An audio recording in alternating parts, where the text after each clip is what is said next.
There are people who seem to be born unlucky. This girl is one of them. Bad luck does not come sporadically but continuously falls on her head at the same time. From losing her job, running out of money to the pressures of life, she seems to have reached a dead end. However, the biggest tragedy is still waiting for her ahead. She suddenly becomes a suspect in a mysterious murder case. What will the girl do to overcome those harsh challenges? Yong is a girl with a rather difficult and pitiful fate. Because she does not have enough money to treat her lover to a full barbecue meal, she has to lie that she is losing weight to save the whole meal for him. Yong thought that if she gave, she would receive true love in return, but ironically, she was deceived by her best friend and lover. When she found out she was betrayed, she felt depressed and did not care about anything anymore. It is worth mentioning that Yong suffers from a serious insomnia. If no one sang her a lullaby every night, she couldn't sleep. It was because she needed someone to sing her a lullaby every night that she agreed to date that bad guy. She graduated from a prestigious music academy, but her career was not very brilliant. Currently, Yong is just a backup timpanist in a symphony orchestra, an unofficial position and without a clear identity. To maintain a normal life, Yong had to juggle a series of temporary jobs. She went from being a waitress, teaching music to cats, to hired driver. That day, bad luck continued to come. Yong accepted to drive a car for hire. It seemed normal. Unexpectedly, this customer, unable to bear the shocks of life, decided to go to the riverbank to give up on life. Seeing the dire situation, Yong immediately used the persuasion skills she learned from motivational videos online to advise the woman to give up her negative thoughts. But life is not like a dream. Before the woman could change her mind, she slipped and fell into the water, from pretending to really falling. In that moment, Yong did not have time to think much, so she jumped in to save the person like a superhero. After that brave dive, both Yong and the woman were brought to shore safely by the rescue team. Just as she calmed down, she received a call from her close friend named Jae. Only then did Yong remember that she had forgotten about her friend's performance. She honestly recounted the series of unfortunate events to Jae. Jae was immediately angry because Yong did not know how to swim, but she still dared to risk her life to play the role of a hero. To help Yong feel less depressed, Jae cleverly changed the topic to handsome men. An extremely effective mental medicine, Jae announced that the orchestra had just welcomed a very handsome new conductor. Just looking at him was enough to help her sleep well. Jae generously attached a photo and told Yong to look at that face to cure her insomnia. Although Yong scolded Jae, her heart was clearly moved. Her expression could not hide her excitement. At that moment, it suddenly started to rain, as if God wanted to contribute to making Yong's life more dramatic. She hurriedly went into the convenience store to buy an umbrella and food. But ironically, she only had enough money to buy food. Yong had no choice but to regretfully leave the umbrella behind. Surprisingly, a man named Jong Yoon took the umbrella she had just left behind. He gave it to her, and then turned around and walked into the rain like the last scene of a romantic movie. Yong panicked and ran after him, intending to return it. But she had only run a few steps when she turned around and ran away in fear, as if she had seen something scary. She rushed into a small alley and was immediately hit by a car's headlights. Yong stood still. A series of horrifying images appeared in her head. After the collision, the man driving blamed her for not paying attention to the road. She looked at his face and fainted from panic. When she woke up, she found herself in the hospital. Yong's older sister, Soo-young, gave her a pair of drumsticks, her inseparable item, and said that the man had sent them back yesterday. He was worried that the drumsticks would get wet, so he kept them for her. He brought them home before he suddenly remembered. Yong looked at the carefully wrapped drumsticks and suspected that this guy was not an ordinary person, but that he might be an artist. She once again blamed herself for forgetting to ask for his phone number. Seeing this, Soo-young gently tapped Yong on the head. Soo-young forbade Yong from daydreaming about strangers. She should focus on her current boyfriend. Soo-young even bet that if he didn't cheat in the next month, she would quit her job as a doctor. Yong immediately objected and spoke up to defend her boyfriend, as if she were defending her ideals in life. Yong was sure that Jae-young loved her like the first day. Yong had just left the hospital when she received news from Jenny that the handsome conductor named Nam Ju-won was holding auditions for the position of drummer. Without hesitation, Yong rushed to the orchestra carrying a pair of drumsticks, with a determined look in her eyes. But life is rarely smooth. Because she was too absorbed, she suddenly threw the drumsticks into the air and frantically chased after them. As a result, Yong dislocated her ankle and flew straight off the stage in a somersault. This scene made conductor Ju-won unable to hold back her laughter. At night, insomnia came back to claim Yong's mental debt all night long. It was 3 a.m., and she was still struggling to turn over. She sighed. Yong wanted wanted to text her boyfriend Jae-hyung to find some comfort, but her messages from the day still went unanswered. The next day, when Yi-young went to the convenience store to eat noodles to ease her hunger, she unexpectedly met the man who saved her, Jong-yoon. Before leaving, he left his phone number and an invitation for him to be her multi-purpose helper, carrying things, buying medicine, or simply chatting when she couldn't sleep. Yi-young was immediately attracted to the chat service to improve her insomnia, but she was too naive to notice his meaningful gaze. To cheer Yi-young up after her fall at the audition, Janie invited her to a class reunion. The party was filled with laughter. Everyone competed to show off their jobs and achievements. Yi-young felt lost, so she had to confess that she had failed 17 interviews. She was currently working as a hired driver. Yesterday, she fell off the stage and hurt all over. However, she still boldly declared that she had a dream and a boyfriend who loved her. This made the whole class applaud, but this joy was short-lived. When she went to the bathroom, the class chat group suddenly became chaotic with a message and a photo. Yi-young's boyfriend, Jae-hyung, was having an affair with violinist Ha Eun-ju. The scene of him entering the hotel with someone else was clearly recorded. Yi-young had just come out of the bathroom when she felt the suffocating atmosphere. She picked up her phone and looked at it and almost fainted from the shock. She rushed into the bathroom and vomited as if to push all her frustration out. On the way back, Yi-young passed by the barbecue restaurant where she had sweet memories with Jae-young. She remembered when they didn't have enough money, so they ordered one meal. She even pretended to be on a diet so he could eat the whole meal. At that time, Jae-young held her hand and he said that love was enough to satisfy her, but now the reality is too bitter. Yi-young ignored the curious eyes of passersby. She stood in front of the barbecue restaurant, crying and singing in pain. Jong-yoon happened to pass by and witnessed the tragic and strange scene. He quickly pulled her away to avoid causing trouble. For the people around, Yi-young's mood was already plummeting. Now, being criticized bluntly by Jong-yoon, Yi-young felt so frustrated and resentful that she couldn't bear it. In a moment of uncontrolled emotional outburst, she slapped his face and angrily asked if he was laughing at her pathetic state. To prove that she wasn't weak, she recklessly clung to his pants. She made a bold proposal that left him frozen. She bluntly asked if he wanted to sleep with her for one night. The next morning, Yi-young was awakened by the loud ringing of her phone. The caller was none other than Ha Eun-ju, Jae-hyung's lover. At the meeting place, Eun-ju did not hesitate to declare that Jae-hyung did not want to break up with Yi-young, while she herself was already tired of this secret relationship. Eun-ju suggested that Yi-young consider yesterday's incident a small accident and get back with Jae-hyung. Immediately after, Jae-hyung went to his knees and begged for forgiveness. However, Yi-young was not someone who would let others bully her easily. Her anger flared up so much that she pointed at her boyfriend's jacket and screamed, because that was the jacket that she had to pay in installments for 10 months to buy. In a fit of rage, she sternly asked him where his conscience was to be so cruel as to betray such a sincere love. She bitterly asked if he ever really liked her, or if he just saw her as a tool to coax her to get 8 hours of sleep. Her heart was broken by the cruel truth, so she decided to say goodbye to end it all. Even though the painful relationship had ended, the terrible insomnia still haunted her, so Yi-young decided to call Jong-yoon and hire him to sing her a lullaby. Along with a strange request, he had to sing as badly as possible. At the appointed time, Jong-yoon called and sang out of tune. His disastrous voice made anyone who heard it want to fall asleep immediately to escape. Although he had to frown and endure the auditory torture, Yi-young strangely gradually fell into a deep sleep. When he realized that the other end of the line was completely silent, Jong-yoon hung up. His expression became pensive. He suddenly pulled out a sharp knife from his pocket. Memories of a year ago came flooding back. At that time, he had witnessed the death of a man wearing a ring on his index finger. He had picked up the knife at the crime scene. Since that fateful day, he had always kept it with him as an important and inseparable piece of evidence. The next day, according to his uncle, Yi-young had to go film a commercial for the family flower shop. Her parents had passed away in an accident when she was only 5 years old. Since then, her uncle had adopted her and loved her like the own daughter. That night, on her way home, Yi-young passed by a barbecue restaurant again. Jong-yoon happened to tease Yi-young, but then he generously invited her to a sumptuous barbecue meal. It fulfilled her long-cherished wish. As usual, that night Jang-yoon called Yi-young and sang her a lullaby. with his disastrous voice. After making sure that Young was fast asleep, Jang Yoon opened his piano and took out a phone. In it was a photo of Young and a man wearing a ring on his index finger. That was the man who had lost his life a year ago. The next day, while Young was teaching children to play the drums, she suddenly received a call from conductor Nam Ju-won, inviting her to join the orchestra as a second drummer. Hearing this news, Young was extremely happy because it was her biggest dream. To thank Young for helping her choose a gift, Ju-won also gave her a small gift. He thoughtfully took her home. Young wondered why she was accepted. Even though her audition was so bad, Ju-won just smiled and replied that he needed her. However, on the first day Young entered the orchestra, she realized that everyone looked at her strangely. Janie explained that someone had spread rumors that Young was a favorite rookie. She used her beauty to get a chance, along with a photo of her with Ju-won. Even though Young was scorned and isolated by her colleagues, she still listened to Janie and was determined to stand her ground. Before the practice session, Ha Eun-ju suddenly appeared and slapped a female colleague. That was the person who spread malicious rumors about Young and about Eun-ju going to the hotel. Eun-ju warned with harsh words that terrified everyone. Immediately after, conductor Ju-won came in to introduce 3 new members. Hong Young was the timpanist, Ha Eun-ju was the violinist, and the last person that stunned Young was the pianist John Yoon. The rehearsal started, but due to too much pressure, Young kept making mistakes, forcing Ju-won to end the rehearsal early. That night, Eun-ju went to see Ju-won and frankly admitted that she had been seeing Young's boyfriend. She revealed a shocking truth. She did so to get revenge on Young because she realized Ju-won was paying special attention to Young. The story continued with complicated developments within the orchestra members. Ha Eun-ju, with her suspicious nature, frankly asked conductor Nam Ju-won if the recent interview was actually just a drama he set up to get Hong Young into the orchestra. Eun-ju was curious as to why after Young's incident a year ago, Ju-won suddenly became so interested in her. Faced with that sharp question, Ju-won did not give an answer. He just silently hugged Eun-ju. Then, he suddenly kissed her to avoid the problem. The next day, Young went out to practice and coincidentally met Jang Yoon. He said that he knew a senior in the field of timpani. He offered to take her to meet that person to learn. Young happily agreed to go with him because she believed Jang Yoon. However, when she arrived, she realized that Jang Yoon had tricked her into going mountain climbing and that there was no senior. She became angry because she was tricked, but Jang Yoon still ignored her. He ran ahead and asked her to take the cable car. After many times of begging, she reluctantly followed him to the top of the mountain. However, bad luck seemed to not let them go. When they both struggled to reach the cable car station, they received news that the place was under maintenance and had temporarily stopped serving. Young was extremely disappointed. She turned around and prepared to go down the mountain when Jang Yoon suddenly called out to her. He asked her to take the cable car together tomorrow morning. The offer rang out like a thunderbolt in Young's ears. It evoked a familiar, haunting feeling in her. She slowly turned her head and was stunned when she saw Jang Yoon holding a small knife in his hand and twisting it around carelessly. His eyes contained something unpredictable. Horrifying memories suddenly appeared in her mind. The image of herself being chased and having to run away frantically came back. Too scared, Young turned around and ran away. In her panic, she bumped into a passerby and fell to the ground. When Young saw Jang Yoon approaching to help her, she screamed and backed away with a look of terror. He stared at her and asked why she was so scared. In a fit of emotion, she burst into tears. She confessed that after the incident a year ago, she had lost several months of memory. She had absolutely no memory of what had happened. She begged Jang Yoon to let her go. The veil of secrecy about the event a year ago was gradually lifted through painful flashbacks. That fateful day, Young was still holding an IV drip and dragging her steps absent-mindedly and aimlessly in the pouring rain. In her chaotic mind, the haunting promise of a man, "Tomorrow morning, we will take the cable car together," kept echoing like an inescapable curse. Unable to bear the psychological pressure, she knelt down on the cold ground under the rain. She mumbled unconsciously. She firmly denied her guilt and affirmed that she had not harmed anyone. After finishing her words, she sat down and burst into tears in extreme despair. At that moment, a mysterious man slowly approached. He coldly asked her if she still remembered who he was, if she remembered if she had harmed anyone. Before Young could calm down to answer, she fainted from exhaustion. As the camera slowly moved up, the man's face gradually became clear under the rain. The shocking truth was revealed. That person was none other than Jang Yoon. Returning to the present, Jang Yoon's joining the orchestra also caused a lot of controversy. Although Eun-ju asked Ju-won the reason, she still could not accept it because Jang Yoon did not graduate from a prestigious school and he also did not have experience participating in rigorous selection sessions. Eun-ju felt that Jang Jang Yoon's piano playing style was exactly like an acquaintance she knew. She believed that Ju-won also realized that, perhaps for this reason, Ju-won broke the rules and agreed to let Jang Yoon join. Seeing Eunju's suspicion, Ju-won just laughed and told her that she was imagining too much. He refused to continue discussing this topic. After the incident on the mountain, Jang Yoon took the comatose Yong to see a doctor. That person was Soo-young. When Jang Yoon returned home, he kept watching Soo-young's interview video. In the video, Soo-young shared that the reason she chose to become a doctor was because of her sister. When she was young, Young suffered a psychological shock due to the sudden death of her parents, which led to her losing her voice. A year ago, Young experienced another major incident. After that incident, Young could not speak for about a month. It left severe after effects until now. She still could not remember what had happened. She even suffered from insomnia and frequent nightmares. As a doctor, Soo-young was powerless to treat her sister, so she felt extremely heartbroken. Not long after, when Young woke up in the hospital, she received a call from the band. She rushed there with high hopes, but she received a notice that she had been fired. She was extremely heartbroken. She dragged herself home and cried all night. Although she was sad, she still had to get up to face life. Young continued to teach music to children. At this time, she received many messages from her ex-boyfriend, inviting her to watch his street dance performance. She decided to go to the performance. Seeing her ex-boyfriend singing and dancing enthusiastically on stage, she silently congratulated him on achieving what he wanted. She understood that she had been betrayed. Her heart suddenly ached with bitter pain. When Young was about to turn around and leave, she received a message from Eunju, inviting her to meet at a bar. There, Eunju gave Young a business card and said that a film crew was looking for a bass drum player. She could go there to work part-time to earn income. Young was surprised and did not understand why Eunju was so kind to help her. Eunju calmly replied that the two of them used to be friends. Because she cherished their past friendship, Eunju wanted to help Young. As soon as Eunju left the bar, Jang Yoon suddenly appeared next to Young like a ghost. Young felt confused and puzzled. She didn't know why this man kept clinging to her. It seemed like he was paying too much attention to her. Jang Yoon didn't hesitate to admit that he really cared about Young. Not wanting to argue too much, she quickly called a taxi and left. Young sat in the car and looked at Jang Yoon standing quietly on the side of the road, and she began to have doubts. She wondered how he knew she was at this bar and came looking for him. When she got home, she immediately went online to search for information related to Jang Yoon, but she didn't get any useful results. At that moment, she heard the cheerful sound of a piano coming from the apartment downstairs. She intended to go down to see Jang Yoon to clarify everything, but when she stood up, she was startled to realize that there were strange footprints and traces of melted snow on the floor. Immediately, she understood that someone had sneaked into her house. Young hurriedly ran downstairs to ring Jang Yoon's doorbell. She noticed that his shoe size and footprints were very similar to the ones left in her house. Especially, there was a new wound on his hand. All of this evidence made her believe that he could be the pervert who sneaked into her house. Young pieced together all the times they met. He always appeared unexpectedly and even deliberately moved to live right below her apartment. It seemed that he had a purpose in approaching her from the beginning. From that moment on, Young began to be wary of this mysterious neighbor. The next day, due to financial pressure, Young decided to work part-time as recommended, but she still did not want to give up her dream of music. She mustered up the courage to go see Ju-won and beg him to give her a chance to stay in the band. As long as she could stay, she was willing to do anything, even errands. Ju-won happily agreed and accepted Young as his personal assistant. She helped him manage his schedule, answer the phone, and make coffee. She was moved to tears. She started her new job as an assistant to the difficult conductor. While Young was cleaning the office, a female department head suddenly rushed in, looking for Ju-won. Not seeing him there, she asked Young to definitely bring him to a designated location on time. He had to wear the suit that had been prepared. Young took the suit and ran to the empty rehearsal room, where she found Ju-won.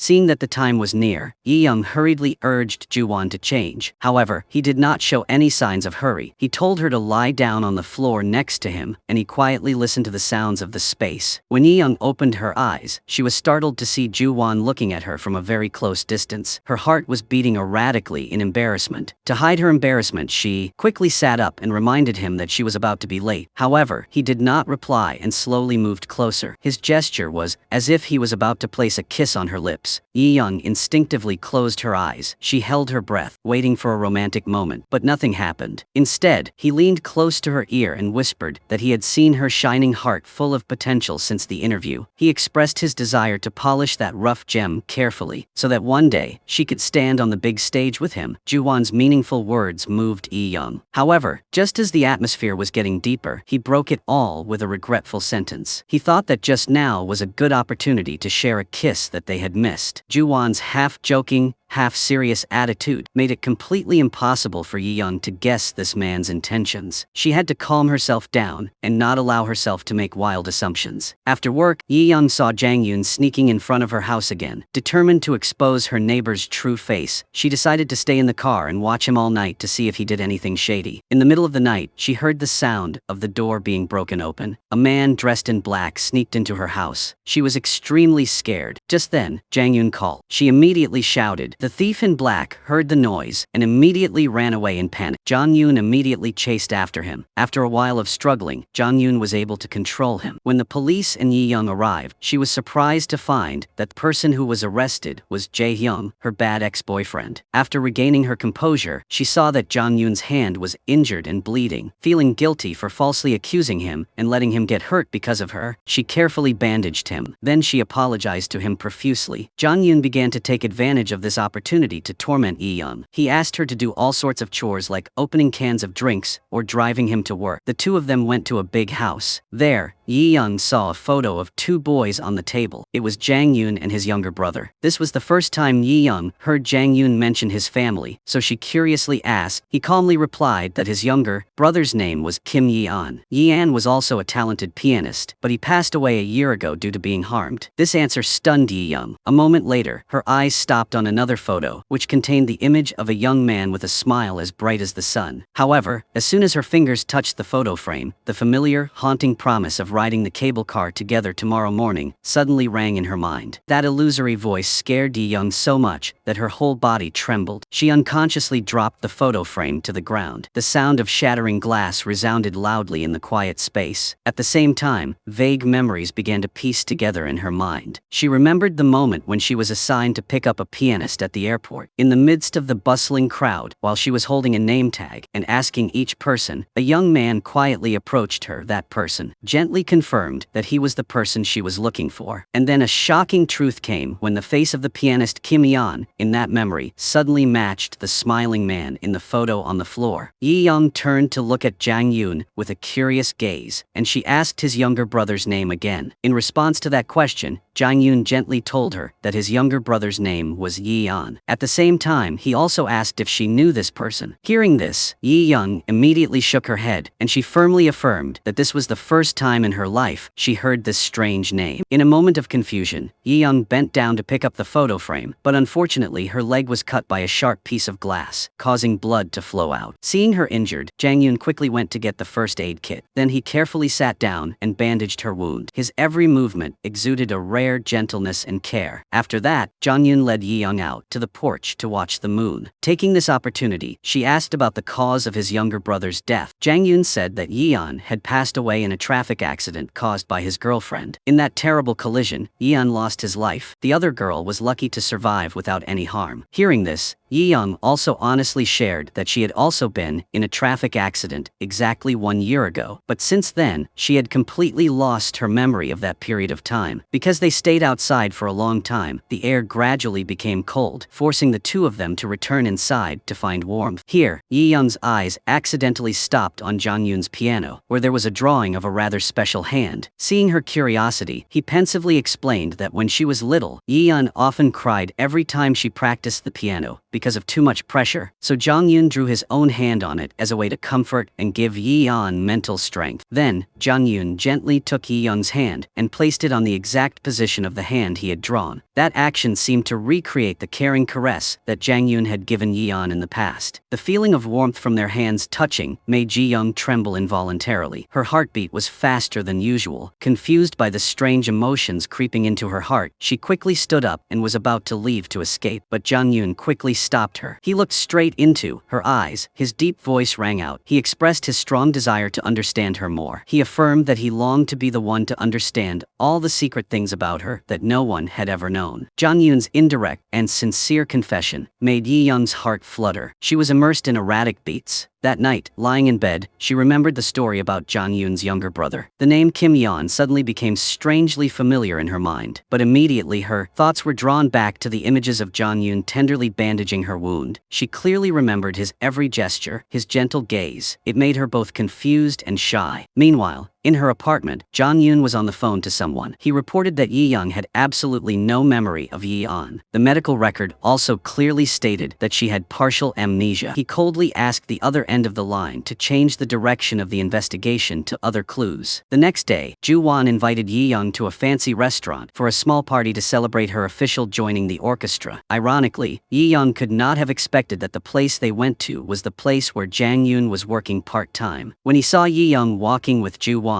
Jang Yoon was a little surprised, but he quickly regained his composure. He deliberately teased her right in front of Ju Won by kindly asking if she slept well last night. At the same time, he suggested that if needed, he was willing to provide a special sleep service. Being teased publicly made Yi Young extremely embarrassed. She had no choice but to pretend to go to the bathroom and deliberately lingered to wait for Jang Yoon to follow. As soon as he entered the hidden hallway, she immediately grabbed his collar. She sternly warned him to be careful with his words.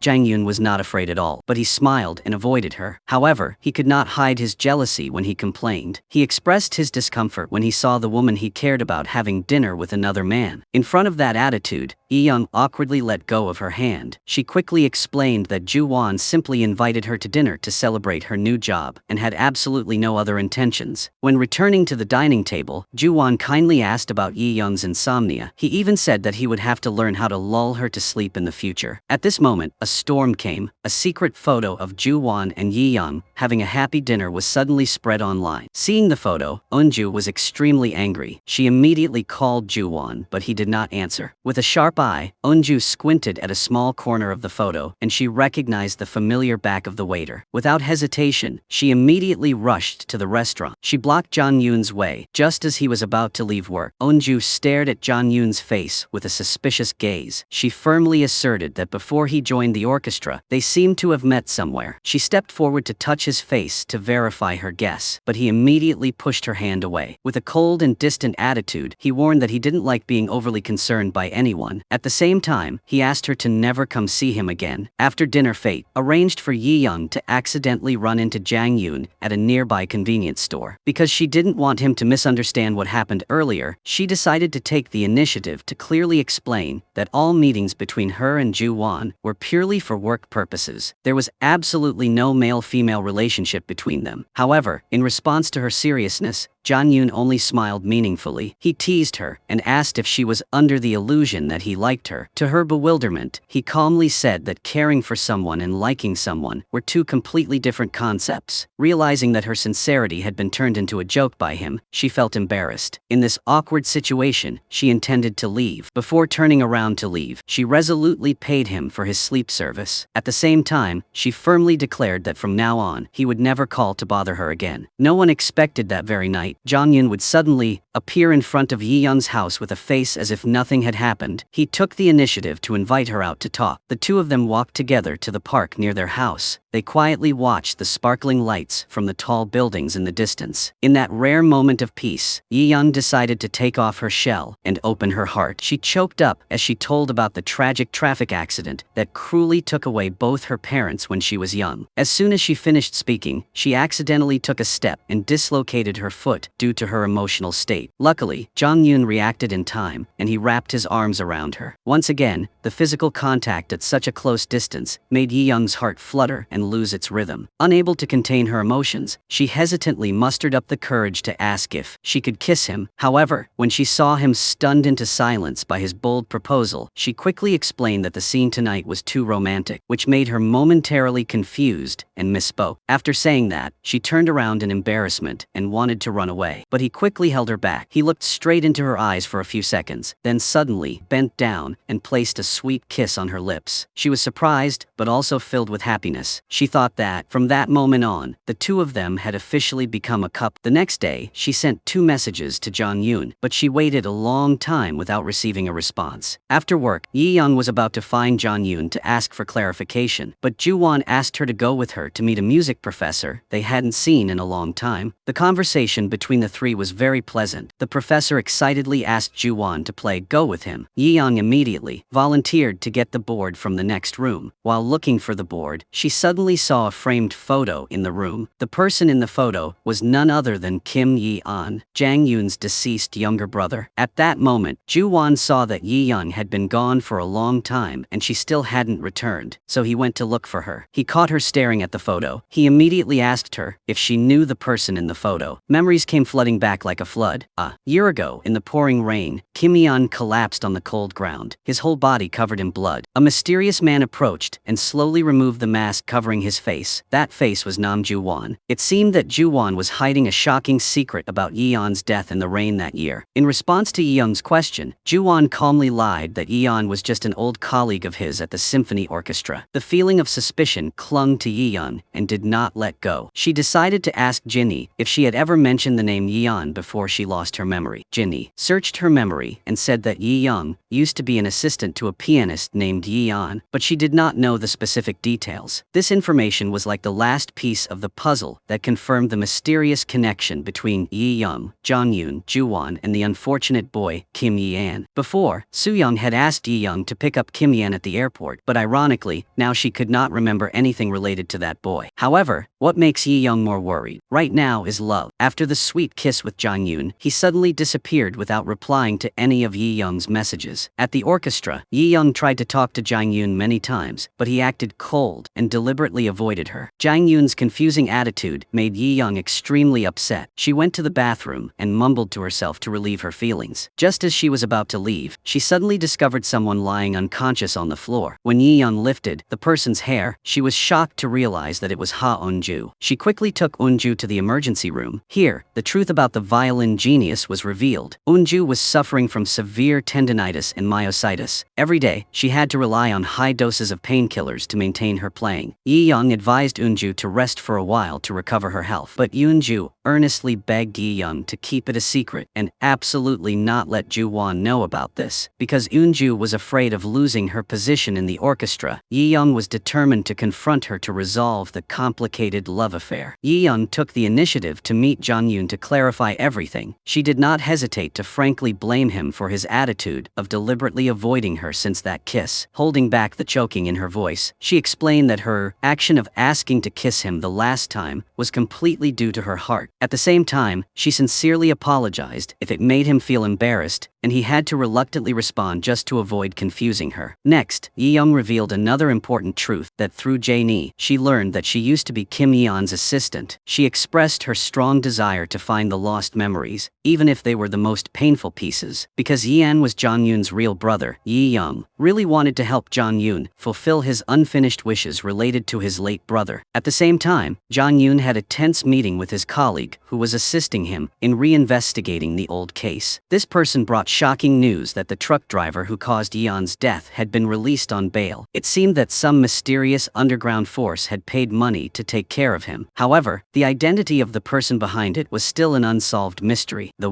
conversation became heavier than ever when the colleague asked a fatal question. That person deeply penetrated Jong-yoon's heart, asking whether he still believed Yi-young was the culprit who caused his brother's death. In response to that haunting question, Jong-yoon could only fall into silence. His eyes were filled with sadness, looking into the distance, unable to give a proper answer. On the way home, Yi-young was interrupted by her ex-boyfriend. Luckily, Jong-yoon appeared in time as a savior to help her out. Afterwards, the two sat down on the steps by the roadside to chat. Yi-young still had not gotten over the unpleasant feeling about Jong-yoon's cold treatment after their kiss. Jang-yoon did not explain much. He just asked Yi-young to go with him to the place where Yi-yeon had the accident. He thought that if she really wanted to find her memories, going to the crime scene scene could help reactivate the lost memories. Jang Yoon bought a bouquet of white chrysanthemums and took Yi Young to the place where his younger brother died. Today was also the anniversary of Yi Yeon's death. It was pitiful that the place where a talented young man ended his life was a desolate and cold land. Jang Yoon recounted that 4 hours after the collision, the truck driver went to the police station to confess. He claimed that because it was raining so hard, he did not realize that he had hit Yi Yeon. It was not until he discovered the blood stains on the front of the car that he panicked and called the police. Hearing this, Yi Young could not hide her curiosity. She asked why Jang Yoon had previously asserted that Yi Yeon's death was caused by Yi Yeon's girlfriend. In response to her doubts, Jang Yoon thoughtfully explained that Yi Yeon's girlfriend was found the next day at another location in an unconscious state. This explanation made Yi Young even more confused. She immediately asked the question, if the girl was still alive, why didn't he go directly to her to ask her what really happened on that fateful day? Yi Young's sharp question was like a needle stabbing into a wound in her heart, causing painful memories to flood back into Jang Yoon's mind. He recalled the moment a year ago when his colleague brought back shocking information. That was the girl who was with Yi Yeon, who he later learned was Yi Young, who had completely lost her memory after the terrible collision. Because there was no testimony from the only witness, the police could not confirm whether she was actually present at the crime scene or not. This caused all the clues to come to a dead end. However, the most important clue was that Yi Young's handbag was found in Yi Yeon's car. Jang Yoon's partner also revealed another horrifying detail. On Yi Yeon's body, in addition to the injuries from the collision, her liver was also seriously damaged by a sharp object. This proved that Yi Yeon had been stabbed before the accident happened. Yi Young was the biggest suspect. That was why Jang Yoon decided to approach Yi Young. He used every means to find out the truth behind his younger brother's unjust death. On the way back, the two happened to pass by a dilapidated warehouse. Yi Young suddenly felt that this place was very familiar. A feeling of dread arose. Jang Yoon wanted to help Yi Young remember something, so he led her inside. Immediately, terrifying memories flashed through Yi Young's mind. Someone pushed the door open and entered. He held a knife in his hand and approached her step by step. Yi Young was so scared that she hugged her head and screamed loudly. At that moment, the warehouse door was suddenly locked from the outside. Memories and reality overlapped, making Yi Young even more panicked. She banged on the door and screamed for help in despair. Jang Yoon quickly called the police. Then he turned to ask her if she remembered anything. But in her state of extreme agitation, she was completely unable to speak. Seeing this, he wanted to help her calm down. So he sang a comforting song. In Jang Yoon's warm melody, Yi Young gradually remembered every beautiful moment when she knew him. She leaned her head on his shoulder, and her pounding heart finally calmed down. A while later, the police came and broke the door open. They explained that the manager thought no one was inside and had locked the door by mistake. It was just an accident. At the same time, Ha Eun-ju was discharged from the hospital and returned to the orchestra, only to find out that she had been fired. Conductor Ju Won explained that the orchestra members had long realized that Eun-ju had a problem with her hand. He wanted her to focus on getting better before continuing her career. In addition to being kicked out of the orchestra, Eun-ju was also extremely dissatisfied with Ju Won's sometimes close and sometimes distant attitude towards her. She took the initiative to kiss him to keep their relationship, but he only told her to rest well, and then he was about to leave. Eun-ju couldn't accept it, so before Ju Won walked out the door, she revealed the secret she had kept hidden for so long. A year ago, on the day of the performance with Yi Yeon, Ju Won suddenly disappeared and he turned off his phone. She guessed that he went to see Yi Yeon. That day, she saw Yi Young get into Yi Yeon's car. After that, Yi Yeon passed away and Yi Young lost his memory. Since then, Ju Won has always been especially concerned about Yi Young. This made Eun-ju unable to help but suspect that the whole incident was related to him. Faced with this accusation, Ju Won remained unusually calm. He denied everything and affirmed that he was only sleeping at home that day. At the same time, he ordered Eun-ju not to speculate wildly. That night, Yi Young received a strange call. When she picked up the phone, the other end of the line did not say anything. They just kept a scary silence that made her so scared that she could not sleep. She decided to go find Jang Yoon to talk to ease her anxiety. She asked him to play a song. He agreed. He sat in front of the piano and began to play a deep melody on the keys. However, Yi Young accidentally saw a photo clip in the music sheet. It was an intimate photo of her and Yi Yeon. Yi Young was stunned when she saw herself and Yi Yeon in the photo. She began to suspect that she might be Yi Yeon's secret girlfriend. At the same time, another question arose. Did Jang Yoon see this photo before and intentionally approach her from the beginning? Jang Yoon quickly denied it and lied that this was the first time he saw this photo. Jang Yoon made up an excuse that Yi Yeon had a habit of hiding family photos. When discovered, he would would give the photo as a gift. Surprisingly, Yong believed that clumsy explanation. She decided to ask for the photo to take home to try to remember the real relationship between her and that unfortunate guy. Yong confusedly asked Jang Yoon why he and Yi-an were biological siblings, but had different last names. Jang Yoon recounted the sad story of his family. When Jang Yoon was 10 years old, his parents divorced, his mother took Yi-an away, and Yi-an took her surname from then on. Jang Yoon lived with his father, but his father was so busy with work that the two rarely saw each other. His childhood was filled with loneliness. After listening, Yi-young felt extremely sorry for Jang Yoon. She smiled gently and patted his shoulder to comfort him, as if she were comforting the lonely 10-year-old boy. The next day, Yi-young distributed materials to the members of the orchestra. Among them was a CD of a famous pianist whom she admired very much. A senior in the profession revealed to her that the pianist was Kim Yi-an's mother. There had been malicious rumors that Yi-an was an illegitimate child. When Yi-an passed away, his family did not even hold a proper funeral. Even more frightening, there were rumors that Yi-an's father wanted revenge on his ex-wife, so he staged a traffic accident to eliminate his own son. Yi-young did not expect that Jang Yoon's family contained so many tragedies. She felt even more sorry for what the man she loved had gone through. When Soo-young learned that Jang Yoon was Yi-yeon's brother, she harshly warned him to stay away from her sister. Soo-young did not want Yi-young to remember any painful memories that could cause her illness to relapse. But in Jang Yoon's eyes, this overprotective action seemed to be hiding something shady. That year, the police discovered Yi-young's handbag in Yi-yeon's car. It was Soo-young who later came to get it back. Jang Yoon suspected that Soo-young was afraid that her sister would remember the sins of that day. This made him even more certain that Yi-young was the culprit. Soo-young was trying to cover up and cut off all clues related to the past. During the argument, Soo-young was so angry that she threw a glass of water straight into Jang Yoon's face. When she got home, Soo-young found a video recording Yi-young's psychological treatment. In the video, Yi-young said that she often had a recurring dream. She saw herself running in the heavy rain, holding a knife covered in blood. Looking at these images, Soo-young felt extremely scared. In order to protect her sister and destroy the unfavorable evidence, she decided to permanently delete the video. That night, when Yi-young returned home, she once again encountered strange footprints on the floor. The incident became even more bizarre when she discovered that the photo of her and Yi-an, which had been neatly hung on the wall, had disappeared. However, instead of being afraid, she clicked her tongue and thought that this was just harassment by her crazy ex-boyfriend. So she didn't care too much. The next morning, Yi-young reluctantly went on a blind date, even though she didn't want to. She couldn't disobey her uncle's orders. As soon as she stepped out the door, she met Jang Yoon. Seeing her appearance, he did not miss the opportunity to mock her. He criticized her for wearing high heels and her unsteady and awkward gait. Yi-young was determined to prove herself, so she deliberately walked down the stairs with the most confident demeanor possible. However, man proposes, God disposes. As expected, she twisted her ankle and fell into his arms. Jang Yoon caught her in time. He took the opportunity to tease her. He reminded her not to show off her clumsiness in front of her blind date, or else it would ruin the whole thing. Before going to the date, Yi-young stopped by Jae-hyung's place to ask for the photo back. Jae-hyung was confused and did not understand what was going on. He swore that he did not come to her house to steal anything. At this time, Yi-young began to suspect that someone else had broken in. At the blind date, her mind was completely elsewhere. In the end,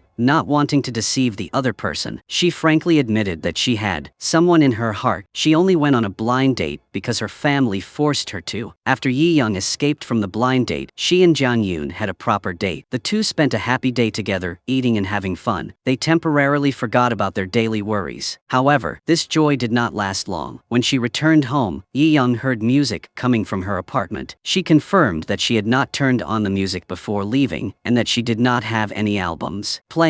She panicked and told Jang Yoon that a stranger had broken into her house, both yesterday and today. Realizing the seriousness of the situation, Jang Yoon asked Yi-young to stay at his house for the night while he changed the locks to ensure safety. When Yi-young fell into a deep sleep, Jang Yoon quietly left to meet his colleague. There, he received shocking news when his colleague announced that he had found a clue about Young's first statement a year ago. Accordingly, although her spirit was in a serious panic at that time, she still muttered and confessed that she seemed to have stabbed someone. Carrying the shock back home, Jang Yoon took out the old photo album to look at. He looked at the intimate commemorative photos of him and his younger brother. Then he remembered the short happy moments he had just spent with Yi-young. He could not contain his extreme pain and burst into tears. The next morning, Yi-young woke up with a refreshed spirit after a rare good night's sleep. seat. Looking at the back of Jang Yoon, who was diligently making coffee for her, she felt like she was being enveloped in sweet happiness. She was sure that her heart was truly moved by this man. Not wanting to miss the opportunity, Yong mustered up all her courage to ask Jang Yoon to start an official relationship with her. However, in response to her sincerity, she was doused with a bucket of cold water. Jang Yoon cruelly revealed the cruel truth that on Yeon's body, in addition to the injuries from the car crash, there was also a fatal stab wound. The one who killed Yeon was most likely her. Jang Yoon choked up and confirmed the ironic fact that she was the girl his younger brother had loved deeply. But the pain was that the one who took his younger brother's life was most likely her. Young was stunned, and she couldn't believe her ears. She didn't remember having any romantic relationship with Yeon. She couldn't believe she was the murderer. Jang Yoon argued that Yeon had mentioned Young many times. The intimate photos of the two proved that they were more than just friends. Moreover, on that fateful day, her handbag was found in Yeon's car. It proved that the two were together, and at the scene where Yeon fell, the police found a bloody knife. That was the suspected murder weapon. Although the police later concluded that this was a traffic accident and fled, Jang Yoon still persisted in searching for the truth about the knife. Only then did Young realize that Jang Yoon had known her identity from the beginning. He believed she was the culprit, so he deliberately approached her to investigate. Too heartbroken and disappointed, Young left in tears. Jang Yoon stayed behind in a confused state of mind. He realized that he had truly loved Young without realizing, but the irony of fate and their opposing identities prevented them from being together. Jang Yoon begged Young to try to remember what had happened, because now she was the only living witness who held the truth. Young felt deeply hurt because Jang Yoon only cared about finding the culprit and did not care about her feelings. She blamed him for not explaining everything before making her heartbroken, so now she had to suffer so much because of this cruel truth. Seeing Young's mood decline, Ju-won specially took her back to his hometown to visit his grandmother to relax. When Jang Yoon saw Young getting into Ju-won's car, jealousy flared up again, mixed with helplessness. That night at Ju-won's grandmother's house, Young's sleep was disturbed by a terrible nightmare. In her dream, she saw herself being chased by a stranger. In her panic, looking for a way to escape, she slipped and rolled down the hillside into the abyss. She woke up in a sweat. She felt that this was not just a dream, but could be a real memory returning. But everything happened so quickly that she was helpless to grasp the clues. The next morning, when Ju-won brought Young back to the door, Jang Yoon had been waiting for a long time. Seeing Ju-won laughing and talking happily with Young, a flame of jealousy flared up in Jang Yoon's eyes. Unable to control his emotions, he harshly asked why she didn't answer the phone and didn't come home last night. At the same time, he coldly warned her that until everything was clear, she shouldn't think about running away with another man. Meanwhile, Ju-won had just returned home when he met Yoon-ju, waiting for him with a murderous look on her face. She had stayed up all night waiting for him. Her jealousy reached its peak when she learned that he and Young had spent the night together. Yoon-ju bluntly asked how far their relationship had progressed. At the same time, Yoon-ju warned Ju-won that his excessive concern would sooner or later ruin Young's life. In response to that anger, Ju-won remained indifferent and calm. He explained that their relationship was just a simple colleague relationship. The reason why he took Young for a walk was only to help her relieve her stress. This superficial answer was like adding fuel to the fire, making Yoon-ju unable to keep calm. She screamed in resentment. Yoon-ju blamed that she herself had not been happy lately, but every time she needed him, he disappeared. In a fit of jealousy and anger, she made a terrifying threat that if the man she loved dared to sleep with another woman, she would send him to the other world without hesitation. Because Young wanted to quickly clear things up, she asked Jang Yoon to show her the knife he found. As soon as her fingers touched the cold handle of the knife, a terrifying image flashed through her mind. Yeon lay motionless on the ground, his whole body covered in blood. She was holding the bloody knife in her hand. Young panicked and ran outside, sobbing. Although she didn't want to admit it, the memory just now was like a strong confirmation that she was most likely the one who took Yeon's life. The case seemed to have ended with the conclusion of a traffic accident, but surprisingly, the driver who caused the accident years ago came to see Ju-won. He informed her that Yeon's death a year ago was also related to Ju-won. He came to see Ju-won not to ask for help but to make a dark deal. He wanted Ju-won to steal an important item from Young. He was following the orders of Professor Kang, a powerful figure in the music industry. Only by getting that item could he complete the mission and receive the remaining large payment. That night, the whole orchestra held a birthday party for a senior. Young sat in the audience watching Jang Yoon singing passionately on stage. So many memories from the first day they met came flooding back, making her heart ache. In the drunken Sunk in stupor, she could no longer control her emotions. She found Jong-un and poured out her heart. She knew that she was a suspect, so she had no right to love him. But her heart refused to listen to reason. Jong-un helped her home. He kindly told her that he would do everything he could to help her remember the whole truth about that fateful night. Young felt the burden of guilt weighing heavily on her shoulders. The strangest and most bitter thing was that even though she might be a murderer, her biggest fear right now was not the punishment of the law, but the prospect of never seeing Jong-un again. In order to stop saying bad words that hurt Jong-un, Young stood up and was about to turn back to her house. But at that moment, her tearful confession completely broke Jong-un's long-standing psychological defenses. He could no longer hold back his feelings. He immediately hugged her and gave her a passionate kiss. That kiss contained so much longing and the torment of a tragic love. The next morning, when Jong-un woke up, he found the place next to him empty. Young was no longer there. There was only a short message from her on the phone. It turned out that after the kiss last night, Young suddenly remembered some fragmented memories. In order to remember more, she decided to return alone to the old warehouse, where she and Yeon were imprisoned. Although fear was still surrounding her mind, Yeon understood that if she remembered all the truth, it was very likely that she and Jang-yoon would not be able to continue being together like before. So she decided to choose to leave in silence. With trembling steps full of fear, Yeon entered the dark and cold warehouse. Suddenly, a bright beam of light from the flashlight swept across and shone straight into her face, startling her. She discovered that the driver who caused the accident years ago had been secretly following her since then. He questioned her about the items that Yeon had taken away. At the same time, he calculatedly speculated that if that item was being hunted so fiercely by the rich and powerful, it must be something extremely important and valuable. Faced with those ambiguous words, Young was bewildered and did not understand what he was implying. She mustered up all her courage to ask him to explain more clearly. It would be best if he told her the whole story of what really happened on that fateful rainy night a year ago. At this time, the driver realized that Young had indeed lost her memory. He smiled and firmly affirmed that it was Young who had killed Yeon. Because she could not get the item he needed, she had become worthless. So he had to take action to cover up the clues. Seeing the driver approaching with a fierce look, Young panicked and pulled out the knife she was carrying to defend herself. At the moment of danger, Jong-yoon's scream rang out from the door. The driver was startled and scared. He quickly pulled out the knife and held Young hostage. He warned her not to make a sound. When he saw Jong-yoon gradually approaching, the driver did not dare to risk his life. He hurriedly pushed Young to the ground and then ran away. Under the dim moonlight, Jong-yoon saw his back. Jang-yoon immediately recognized that it was the driver who caused the accident to his younger brother. Jang-yoon wanted to chase after him, but Young was trembling with fear. He could not bear to leave her alone. Young sat thinking about what the driver had just said. He affirmed that she was the one who killed Yeon. If that was true, then for Jang-yoon, Young was an implacable enemy. She was the one who took the life of his most beloved younger brother. Carrying the name of a murderer, every time they met, they only suffered more pain and suffering. Jang-yoon pushed aside the mixed emotions in his heart and asked Young to try to remember what happened in the warehouse that night. Young closed her eyes and searched through her fragmented memory. She vaguely remembered that the driver asked her to give him an item that Yeon had brought, but she knew nothing about it. She speculated that maybe because she had lost her memory, that important item was hidden somewhere by Soo-young. So Yeon went to Soo-young's room and started searching everywhere. Finally, she discovered a USB carefully hidden in a glass jar filled with paper cranes. Opening the USB, she was shocked to see that it was filled with videos recording the psychological counseling sessions that Soo-young had given her during her hospitalization. In the video, Young, with lifeless eyes, told Soo-young that she felt like she had killed someone. She cried and asked Soo-young to help her remember everything. Soo-young recounted that the day before the orchestra's performance, she could not find Young. The next morning, the police contacted her and said they had found Young's phone and bag in Yeon's car that had been involved in a tragic accident. After expanding the search, they discovered that Young had fainted in another place far from the scene. She only woke up 3 days later, but she had completely lost the ability to speak and showed signs of serious mental instability. No one knew what really happened during that gap. When Young started to learn to speak again, Soo-young secretly recorded every conversation for a month. Although she did not know what Young thought when she reviewed these videos, Soo-young always believed and affirmed that she was not the murderer. It was just that the shock was so great that Young had the illusion that she was the culprit. Meanwhile, Jang-yoon secretly sent a detective to investigate and finally found the whereabouts of the mysterious driver. driver. When the two met, the driver immediately recognized Jang Yoon as the eldest son of a wealthy tycoon family. Jang Yoon pressed him about Yeon's death and the item he was looking for. He deliberately pretended that the answer was actually very close. The person who killed Yeon was someone Jang Yoon knew. He asked Jang Yoon to think carefully about those in power, those who were willing to use any means, even kill to achieve their goals. Not wanting to waste any more time on meaningless words, Jang Yoon immediately ordered the driver to reveal the whole truth immediately. In response to that determination, the driver only smirked arrogantly. He declared that he had bet his life to serve others. So if Jang Yoon was willing to spend a huge sum of money, up to 30 billion won, he would be willing to betray his master to reveal everything. He also expressed regret when he suspected that the important item was in Yi Young's hands. But that foolish girl had lost her memory, so she couldn't get any clues. Realizing that Jang Yoon's anger was boiling, he provoked her even more. He sarcastically mocked the irony of Jang Yoon falling in love with the woman who had murdered his younger brother. That cruel provocation was like the last straw that made Jang Yoon unable to hold back anymore. Jang Yoon rushed in and punched the driver, causing him to fall to the ground. Then Jang Yoon turned around and left in anger. Immediately after, Jang Yoon called to meet Yi Young. But when Jang Yoon just hung up, a stranger wearing a helmet suddenly appeared from behind and ambushed him, causing him to faint on the spot. Yi Young waited for Jang Yoon at the convenience store for a long time, but she didn't see him. Her intuition told her something was wrong, so she ran out to look for him. She was shocked to find Jang Yoon lying motionless on the deserted street. She panicked and called an ambulance to take him to the hospital. Fortunately, after being treated by the doctors, he was out of danger and didn't suffer any serious injuries. During the time Jang Yoon was in the hospital, Yi Young was always by his side, taking care of him every meal and every sleep. The two temporarily put aside all conflicts and doubts to live true to their feelings. Yi Young spent all her time with Jang Yoon. She walked with him around the hospital grounds. She enjoyed the rare moments of peace. On a windy afternoon, Jang Yoon expressed all the feelings he had kept inside for so long. Jang Yoon admitted that for the past year, he had hated Yi Young so much because he thought she was involved in his brother's death. He thought that being with her would put him in danger like Yeon. But ironically, when he came into contact with her, he was attracted by an invisible, irresistible force. He tried to use reason to stop himself. He used Yeon's death as a barrier between the two. But in the end, his heart still won. He could not stop loving her. That perverse love made him suffer and torment even more. That night, before going to bed, Jang Yoon held Yeon's hand tightly, and he coaxed her to sing him a lullaby. When her sweet voice sounded, he quickly fell into a peaceful sleep. Yeon looked at the man she loved with eyes full of longing. But deep in her heart, she had secretly made a painful decision. At the same time, Hyunju, drunk, came to Ju-won's house. She frantically asked about the real relationship between the two. Were they colleagues, lovers, or just sexual partners to satisfy physiological needs? She desperately wanted a title, an answer to prove that she was special in his heart. However, Ju-won's attitude was cold and decisive. He praised her as an excellent and talented girl, but he harshly said that she was not worth wasting time with him. Unju completely collapsed. She did not accept this breakup. She vowed to make Ju-won regret it for the rest of her life. After Ju-won sent Unju away, he hurriedly ran to Professor Kang's office. Ju-won panicked and asked him if he was the one who ordered his juniors to sneak attack Jang Yoon. Professor Kang denied it. Ju-won warned him that it was best not to get involved in this matter anymore. Otherwise, he would be in danger. Professor Kang angrily slammed the table and shouted. He blamed Ju-won. He thought that everything became so messy today because of Ju-won. If Ju-won had not done unnecessary things, Yi-an would not have died so unjustly. He also reminded Ju-won that they were now on the same boat, so they had to be careful in everything they did. If the boat sank, they would both die. Ju-won argued that he simply wanted to be a conductor to contribute to music. Professor Kang was the son-in-law of a conglomerate, but he took advantage of poor students who wanted to study abroad to launder dirty money. After Ju-won left, Professor Kang angrily smashed things in the room to vent his anger. Not long after, the driver came to see him and informed him that Jang Yoon and Yi Young were right. Very close, Jang Yoon once came to him and offered to use money to buy back the evidence that Professor Kang asked him to find. He brazenly blackmailed Professor Kang. He had to use money to keep this secret. Professor Kang was forced into a corner. He was extremely angry, but could do nothing. He had to accept being controlled. In another development, because Yi Young wanted to give Jang Yoon a satisfactory answer and free both of them, she took the initiative to go to the police station to confess. She confessed that she was the murderer who killed Yeon a year ago. She asked the police to reopen the case file. However, one of the corrupt policemen secretly reported this news to Professor Kang. He immediately ordered the policeman to find a way to get rid of Yi Young. The police coldly informed Yi Young that the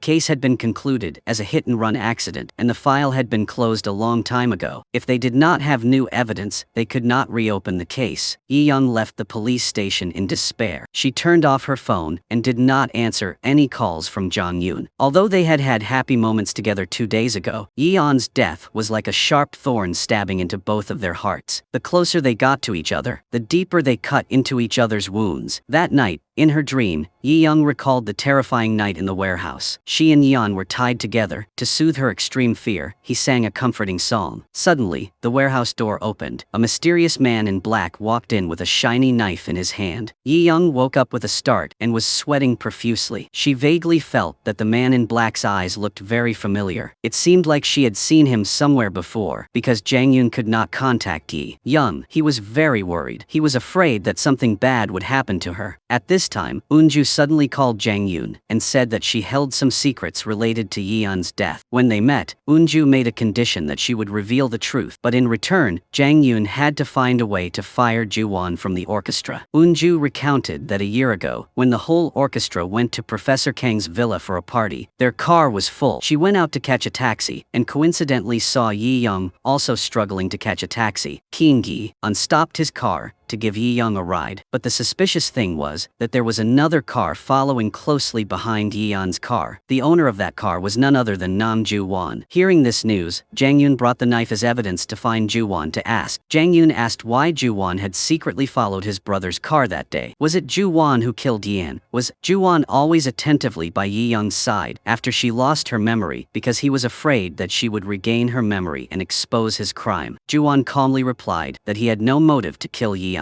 As for the reason he approached Yi Young, it was simply because he had developed genuine feelings for her. Even after sending Jang Yoon away, Ju-won's anger had not yet subsided. He immediately went to find Eunju. He harshly asked why she dared to fabricate the story of him stalking Yeon. In response to his anger, Eunju only sneered provocatively. She firmly affirmed that those things were completely true and that she had witnessed them with her own eyes. She did not add or subtract a single word. Not stopping there, she also made a sarcastic comment full of hidden meanings about how Ju-won had risen to the position of CEO in just a short year after Yeon's death. She hinted that there must be some powerful force behind him, helping him. Finally, with a cruel, gloating look, Eunju bluntly declared that regardless of whether Ju-won admitted it or not, she would wait for the day he fell off the cliff. At the same time, Yi Young's uncle was discharged from the hospital, so her aunt invited Ju-won to dinner to thank him. Ju-won ran to find Yi Young to ask for her opinion on the gift. Seeing him panting from running, she asked him a few questions with concern. Unexpectedly, Ju-won took the opportunity to hug her. Ironically, Jang Yoon had just arrived at the same time, and he witnessed that affectionate scene. He was jealous. He felt extremely uncomfortable. Yi Young was confused and pushed Ju-won away. Ju-won ignored Jang Yoon's presence and calmly pulled Yi Young's hand to eat. During the meal, Yi Young sat absent-mindedly as if she had lost her soul. Her mind was haunted by Jang Yoon's disappointed expression just now. In contrast to her distraction, Ju-won seemed not to care that the person he loved was thinking of someone else. He still firmly affirmed that he would try his best to pursue her. At the same time, he begged her to give him a chance. After the awkward meal, Yi Young hurried home. She saw Jang Yoon still patiently waiting for her in front of the door. Unable to hide her sadness, she confessed to him that she had gone to the police station to confess but was rejected. In a choked voice, she bitterly said that before the cause of Yeon's death was clarified, she felt that she had absolutely no right to love him, because she was still a murder suspect. Jang Yoon painfully hugged Yi Young, who was sobbing tightly. But she did not dare to crave this familiar warmth. She struggled to escape and declared that she wanted to end her relationship with him. Although her mouth spoke bitterly, her heart did not listen. To reason, she unconsciously went to the orchestra practice room just to secretly listen to Jang Yoon's piano. Coincidentally, Ju-won was also standing in a corner. Ju-won realized that the melody Jang Yoon was playing was the song Yi Young had sung to him at the hospital. Yi Young stood stood there, and tears rolled down her cheeks. The longing and pain that had been pent up in her heart burst out with each sad note. The next day, Yong took Ju-won to her aunt's flower shop for a meal. While the meal was going smoothly, a part-time employee suddenly appeared to get something. The moment they saw that person's face, both Yong and Ju-won were so stunned that they dropped the chopsticks in their hands, because that employee was none other than the mysterious and dangerous driver. Right after the meal, Ju-won secretly made an appointment to meet the driver privately to clear things up. Ju-won asked why he dared to come and work at Yong's house. In response to that anger, the driver only gave a sinister smile. He brazenly explained that because Ju-won kept hesitating to act, he was forced to find what he wanted himself. Not accepting this arbitrariness, Ju-won sternly warned that he had his own way of dealing with Yong. He absolutely forbade the driver from touching Yong. However, the driver seemed unconvinced. He coldly reminded Ju-won that it was because of Ju-won's stupid intervention that Yong had to die that day. Before leaving, he also made a sarcastic threat. He advised Ju-won to be careful, otherwise, Ju-won would end up in jail like him one day. Late that night, Yong happened to see the driver prying open the flower shop door. When she approached to ask, he stammered that he had forgotten something inside. She suddenly remembered that the flower shop was closed today, so how could he have gotten in and forgotten something? Seeing her suspicious expression, he flusteredly pulled down his hat to cover his face. She accidentally saw the long scar on the back of his hand. A flash of memory flashed through her mind like lightning. She remembered the image of herself running away in the pouring rain a year ago. The man chasing after her also had the same scar. In her panic, she slipped and fell down the slope. The man with a fierce face was approaching her. The chaotic interweaving of memories and cruel reality made Yong fall into a state of extreme fear. She turned around and ran away like a small animal, looking for a way to escape. However, the driver had no intention of letting go. He clung to her like a shadow. He was determined to chase after her without leaving. In the panic of running away, her trembling legs caused Yong to accidentally trip and fall to the ground. The driver leisurely walked over and looked down at the girl trembling at his feet. Then he smiled coldly and sarcastically. He greeted her with a creepy voice and reminded her that it had been a long time since they had seen each other. Being cornered, Yong begged him to tell her what he was looking for. She promised to help him find it. As long as he left the flower shop and did not harm her uncle's family, he agreed to compromise. Then, he revealed a shocking secret. On the day of the incident at the warehouse, there was a third person besides him and Yong. He admitted to stabbing Yong, but the wound was not enough to cause death. The person who actually ended Yong's life was the third mysterious figure. He suggested that the clue was at the University of Music. It was a gift that came with it. The ballpoint pen he was looking for was the key to revealing the identity of the real culprit. Yong returned home with suspicion. She searched everything, but could not find any pen as he described. She suddenly thought that it might be among Yong's belongings, so she decided to go to Jong-yoon's house to search. She made an excuse to look at Yong's belongings to restore her memory. Jong-yoon did not suspect anything and brought out all of his brother's belongings for her to see. As expected, Yong found a strange ballpoint pen in Yong's jacket pocket. She secretly hid the pen in her sleeve. Her heart was torn between whether she should tell the truth or hide it from Jang-yoon. In the end, she chose to remain silent. Jang-yoon, with his innocent sincerity, was completely unaware of the shady intentions behind it. Jang-yoon only wanted to help Yong quickly resolve the problem, so Jang-yoon met the driver and firmly asked him to leave the flower shop immediately. However, the driver still maintained his insolent and greedy attitude. He challenged her to bring the money first, before talking further. Because he wanted everything to go smoothly, Jang-yoon had to promise that he would arrange enough money as soon as possible. While Jang-yoon was struggling to find enough money, Yong chose to act secretly. She went to meet the driver alone to make a private transaction. She gave him the important ballpoint pen. At the same time, she firmly asked him to reveal the identity of the third person who was present in the warehouse that fateful night. However, his reneged nature arose again. He leisurely played an old song and then brazenly announced that he had changed his mind. He would keep his promise to leave the flower shop, but he decided to keep the key information about the murderer to sell to someone else at a better price. Being blatantly deceived, Yong was extremely angry, but she was helpless because she could not do anything to him. Just as she turned around to leave, he suddenly said a meaningful sentence. He expressed his intention to do a good deed to accumulate virtue. He told her that if anything happened to him, she should search carefully, because who knows, he might have left a special gift just for her. However, Yong just thought he was talking nonsense. She angrily left without paying attention. After that, the driver brought the ballpoint pen to see Professor Kang. As soon as he saw the pen, Professor Kang was very very happy. He rushed in to snatch it, but the driver quickly withdrew his offer. He threatened Professor Kang to pay the full amount before he would deliver the goods. Professor Kang was furious. He reluctantly agreed and paid half the deposit in advance. However, his greed was bottomless. The driver soon changed his mind. He guessed that besides Professor Kang, there were certainly many others willing to pay a higher price to own this death pen. He would find a way to sell it to the highest bidder. Not accepting the truth being buried, Jang Yoon once again met the driver. Jang Yoon earnestly begged him to clarify what really happened on the day Yeon died. In the face of Jang Yoon's persistence, the driver finally revealed an important piece of information. The person who actually killed Yeon was not Yi Young. Although Yi Young panicked and stabbed Yeon, the wound was not fatal. The real killer who finished off Yeon was someone else. The driver also set a condition for Jang Yoon that if he wanted to know the identity of that person, he had to use money in exchange for information. On the day of the orchestra's important performance, the driver secretly met Ju Won with a smug look on his face. He arrogantly boasted that Yi Young had helped him find the ballpoint pen containing important evidence. At the same time, he revealed that he had revealed to her about the presence of a third person at the warehouse years ago. With the iron evidence in hand, the driver now had complete control. He pushed the opponent into a corner. He vented his deep hatred that had been pent up for so long towards Professor Kang and Ju Won. The two people had heartlessly framed him as a murderer. They pushed him into a life of crime, yet they still betrayed him and tried to stiff him out of the money he rightfully deserved. In his eyes, Professor Kang was just a hypocrite. As for Ju Won, she was completely unworthy of holding the conductor's baton. Before turning away, he handed a photo to Ju Won, along with a haunting threat. He sarcastically advised Ju Won to fully enjoy this last performance, because from now on, Ju Won will no longer have any chance to stand on stage. Jang Yoon secretly watched the meeting between the driver and Ju Won, but because the distance was too far, he could not hear the content of their conversation. The performance then took place and ended brilliantly. Yi Young happily congratulated Jang Yoon, because this was his first time performing officially on a big stage. He had an excellent performance. However, in contrast to the joyful atmosphere of everyone at the celebration party, Ju Won appeared extremely nervous. He was sweating profusely. He sat down on the ground with a dazed look. He asked Yi Young to take care of his grandmother. Then he was helped by the department head to see the doctor. Meanwhile, Jang Yoon sneaked out of the party and called Yi Young to the empty rehearsal room. There, he confessed that he had met the driver again. The driver confirmed that the person who killed Yeon was not Yi Young, but someone else. Jang Yoon felt extremely remorseful because he had always hated and doubted her. Now that the knot in his heart was untied, he could let go of all his burdens to wholeheartedly be by her side and protect her. Hearing Jang Yoon's confession, Yi Young felt extremely uneasy. She wanted to say that she had given the ballpoint pen, an important piece of evidence, to the driver, but she did not have the courage to speak up. But what no one expected happened. The driver suddenly passed away. His body was found at the foot of the stairs of a building. This news caused all the members of the orchestra to fall into extreme panic. Yi Young was especially scared by the driver's sudden death. She went to Jang Yoon and expressed her suspicion that his murder was related to her actions. Seeing Jang Yoon's surprise, Yi Young had to confess that she had secretly taken the ballpoint pen from Yeon's belongings and given it to him. Jang Yoon was extremely shocked. He blamed her for not discussing it with him beforehand. If they had known earlier, they would have been able to find out the secret hidden inside that pen. However, everything was done. It was useless to blame now. Jang Yoon reassured Yi Young and told her to stay calm. If anyone asked, she should firmly affirm that she did not know the victim. Soon after, Jang Yoon went to find Ju Won and frankly said that I had witnessed you meeting the driver before he died. Jang Yoon suspected that Ju Won was the one who pushed him down the stairs to kill him to silence him. Ju Won kept a cold attitude and challenged Jang Yoon to provide evidence. Otherwise, it would be just baseless accusations. Meanwhile,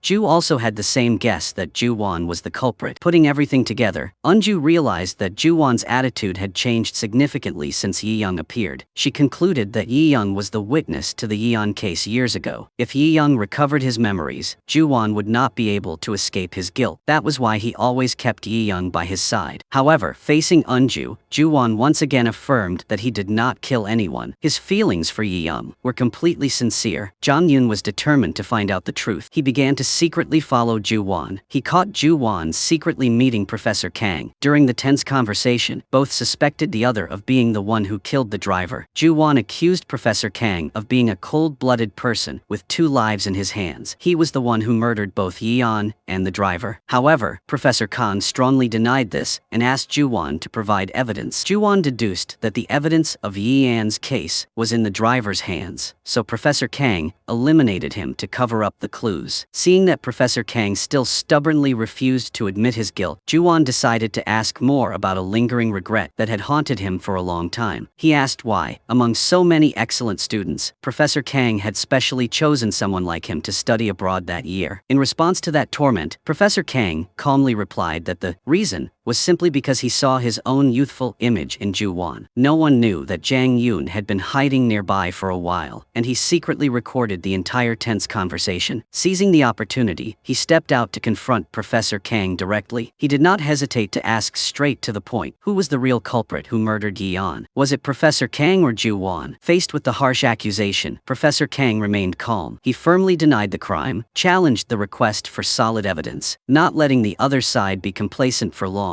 Jang Yoon raised his phone and gave a cold warning that he had in his hands the recording of the conversation just now. He firmly affirmed that it would become useful evidence in a court of law. Then he turned and walked away with a determined look, leaving behind Professor Kang, who was looking at him with eyes full of hatred and evil intentions. Unable to find a clear answer from the police, Yong tried to search her memory of the last time she met the driver. She suddenly remembered the detail that he asked the bar owner to play an old song and cryptically said that he left a gift for her, so she decided to find out for herself. The next day, she went to the bar, where she met the driver, to ask, but before she could say anything, the police arrived to investigate the victim's unusual actions before her death. The shop owner revealed to the police that the driver had broken the rules and bought a special bouquet of flowers. It included a few yellow roses. The detail of the yellow rose struck Yi-young's mind like a lightning bolt. She remembered seeing the exact same bouquet on Ju-won's office floor. She picked it up and put it back on the table. Yi-young immediately returned to Ju-won's office to find the bouquet, but it was gone. When she searched through his desk drawer, she was shocked to discover the knife, the weapon used to harm Yi-yeon. The horrifying images of being tied up in the dark warehouse suddenly rushed back and violently attacked her mind. Just when Yi-young was in the most chaotic mood, Ju-won returned. He caught her holding the knife in her hand with a dazed look. When Yi-young looked deeply into Ju-won's eyes, a cold chill ran down her spine, making her shiver in fear, because she was shocked to realize that the gaze completely matched the cold gaze of the mysterious man in black who had appeared in the warehouse that year. Unable to hide the trembling in her voice, she mustered up the courage to ask him if he had been in the warehouse with her a year ago. Facing that suspicion, he remained unusually calm. Ju-won calmly explained that this knife was actually left by Jang Yoon. At the same time, Ju-won admitted that Jang Yoon had also suspected him of being the culprit, but he affirmed his innocence. He was determined that he had not done such a cruel thing. Although Ju-won denied it, Yi-young was certain that the person who appeared in the warehouse that year was him. However, she also understood that just talking without evidence would not convince anyone. Yi-young felt pain and collapsed. Ju-won was the person she admired the most in her career. He was a talented conductor that she always respected. Now that image has completely collapsed and turned into a scary person. Yi-young finds Jang Yoon and recounts the memories she just remembered. She confirms that the person in black who appeared in the warehouse was Ju-won. Although he was wearing a mask, she could not mistake his cold eyes. Jang Yoon also shares with Yi-young his opinion that Professor Kang and Ju-won were his accomplices. He tells her to be very careful with that cunning professor in the future. Not long after, the police came to investigate the relationship between Ju-won and the driver. Ju-won lied smoothly that the driver was a big fan of his. The answer was so convincing that the police did not suspect anything. After the police left, Jang Yoon went to see Ju-won again. Ju-won admitted that Yi-an was once his close junior and his friend, but for some important reason he had to betray his friends. Jang Yoon angrily criticized Ju-won, but Ju-won thought that someone from a rich family like Jang Yoon would not be able to understand his misery. Ju-won shouted that he had struggled, even thinking about selling his organs to pay for his tuition. All that bloody and tearful effort was just to stand on the prestigious conductor's podium. Now that his dream had come true, he would do anything to keep it. Jang Yoon coldly replied that Ju-won did not deserve to be a conductor, nor did he have the right to be respected by others. Jang Yoon affirmed that even if Ju-won Ju-won did not directly kill anyone, he was still an effective accomplice. This statement strongly affected Ju-won's psychology. When he returned to the office, he was out of breath. Ju-won recalled the last meeting with the driver on the stairs. The driver was like a leech, hungry for money, clinging to Ju-won, making him feel disgusted. The two sides had a fierce argument. The driver criticized Ju-won for doing all the evil things that he did not dare to admit. In a moment of anger, Ju-won accidentally pushed the driver down the stairs, leading to his death. Returning to the present time, Jong-yoon went to the driver's residence to find clues. He found a valuable deposit receipt. Following the address on the receipt, he went to the locker, but he was informed that the bag had been taken. When Jang-yoon reviewed the surveillance camera, he discovered that the person who took the bag was none other than Ju-won. It turned out that Ju-won had gone to see Professor Kang and used the ballpoint pen he found in the driver's bag as a bargaining chip. He made a condition that he would hand over the pen as evidence. In return, Professor Kang had to ensure that his position in the orchestra would be kept. Jang-yoon was about to tell Yi-young about Ju-won taking the evidence bag when the police suddenly arrived. They accused him of being a suspect in the murder of the driver and immediately arrested him. The reason was that someone had reported that Jang-yoon had had a heated argument with the victim. The police checked the camera and saw Jang-yoon fighting with the driver. From then on, the police suspected that Jang-yoon had killed the driver to avenge his younger brother. Jang-yoon's sudden arrest made Yi-young fall into a state of extreme confusion. She was afraid that Ju-won was plotting to frame an innocent person. That's why she rushed to find Ju-won and tried to persuade him to bravely turn himself in. Ju-won shouldn't be so cruel as to let Jang-yoon become a scapegoat for his wrongdoing. However, in response to her sincere advice, Ju-won only coldly retorted that anyone could say anything. At the same time, he challenged her that if she wanted him to confess, she had to provide solid evidence. Fortunately, although Jang-yoon was listed as a suspect due to the lack of direct evidence to convict him, he was released later. Yi-young was finally able to unburden her heart and breathe a sigh of relief. After Jang-yoon was released, he took Yi-young to meet Professor Shin, his respected former teacher at the music school. During the heavy conversation, Professor Shin could not hide his torment. He blamed himself for accidentally pushing both Yi-yeon and Yi-young into a painful tragedy when he introduced her as Yi-yeon's assistant. He recalled Yi-yeon's secret confession that his student had deep feelings for Yi-young, but Yi-yeon had to bury the pain in his heart because he knew her heart belonged to someone else. At the end of the meeting, Yi-young returned home to have a warm meal with her two uncles. While her mind was wandering, an important memory suddenly flashed through her mind like a flash of lightning. She remembered the driver's hidden instructions. He had revealed that he would prepare a small bag and hide it in a place he liked. At the same time, he emphasized that she was only allowed to look for it after he passed away. Without hesitation, Yi-young decided to return to the grocery store where she had met him to ask for clues. The store owner confirmed that the driver had indeed left the item. He told her to wait patiently for a moment. However, a dangerous situation suddenly occurred when Yi-young discovered that Professor Kang was also there. Fearing being discovered, she quickly lied to the store owner that she had an urgent matter and quickly left to avoid her enemies. But Professor Kang had seen Yi-young. He quickly chased after her and forced her to take her home. On the way, he kept asking her what she knew about the case. At the same time, he threatened that if she dared to reveal anything, her future would be completely ruined. Fortunately, Jang-yoon appeared in time to rescue Yi-young. He frankly criticized Professor Kang for pressuring the police to wrongfully arrest him. He also revealed that Ju-won had taken the bag containing evidence of Professor Kang's crime. Jang-yoon warned him to stop his dirty tricks immediately, because the day Jang-yoon put him in jail would not be far away. As soon as Professor Kang left, Jang-yoon immediately went to Eun-ju to ask for help. He did not hide it and told her that Ju-won was holding the bag containing the ballpoint pen, the most important evidence related to Yeon's unjust death. Jang-yoon hoped that Eun-ju would help him get that evidence back. At the same time, he also tried to wake her up with his remorseful words. He asked her a question that penetrated her heart. If she really loved Ju-won, would she be willing to watch the person she loved slide further and further into a path of sin with no way out? Although Eun-ju's feelings for Ju-won were very deep, her love was not blind. After Eun-ju thought it through, she decided to visit Ju-won. She frankly expressed her deep concern about the ambiguous relationship between him and Professor Kang. She sincerely clearly advised him that if he really had accidentally committed a murder, he should bravely turn himself in to receive leniency from the law. However, in response to that concern was his indifferent attitude. He coldly asked her to absolutely not interfere in his personal affairs. In the tense situation, Jong-yoon and Yong still spent rare peaceful moments with each other. They cooked and chatted together. They discovered many interesting coincidences in the past. Yong and Unju had been in the same university class. Jong-yoon had been in that class as a teaching assistant. It turns out they have passed each other many times in their lives, without even knowing it. At the same time, Soo-young was reviewing Young's old diary when she discovered a photo of Jong-yoon. His real name was written underneath the photo. In order to protect his shaky conductor position, Ju-won found every excuse to remove Jang-yoon from the upcoming performance list. Not willing to give up, Jong-yoon brought a fake income and expenditure report with details of corruption in the